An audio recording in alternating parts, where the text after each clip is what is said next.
हेर्नुस् है आज चाहिँ मैले तित्तिरी पकाउँदैछु। यो चाहिँ एकदम फ्रेस तित्तिरीलाई मैले बजारबाट ल्याएर चाहिँ पाकेको तित्तिरीलाई चाहिँ मैले ल्याएर चाहिँ पाँच पराङ हालेँ। त्यहाँदेखि चाहिँ यसरी रातो खोर्सानी डढाएर चाहिँ म यहाँनिर पकाउँदैछु। हेर्नुहोस् है यहाँनिर अब म यहाँ के हाल्नेवाला छु हेर्नुहोस् है। हल्ले भयो क्यामेरा त। यसमा यति भुटिसकेपछि चाहिँ अब म यहाँबाट हाल्नेवाला छु। यो चाहिँ हो गुड। सक्खरमा पकाउँछु नि त म चाहिँ गुडमा, सक्खर गुडमा किन सुगर चाहिँ म लाउँदिनँ।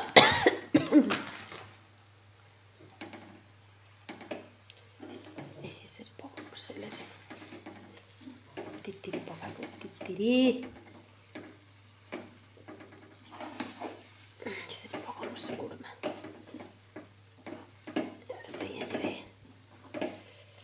अलिकति पिरो चाहिँ ज्यादै भयो जस्तो छ, खोर्सानी बेसी लाएको छु।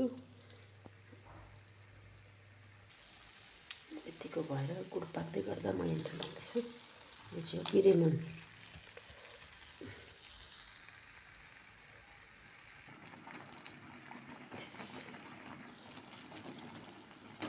त्यो गुडलाई चाहिँ अलिकति पानी लाउँदै यसरी पुरा पकाउनुपर्छ।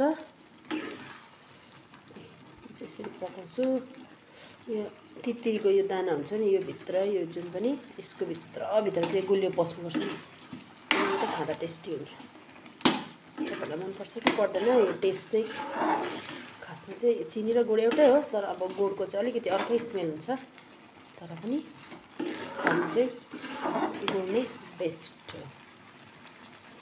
यसमा अलिकति म अहिले पिरो पनि थप्छु अलिकति यहाँ चाहिँ।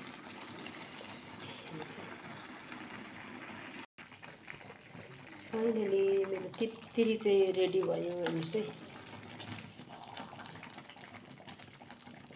वाउ, बाक्लो छ यो।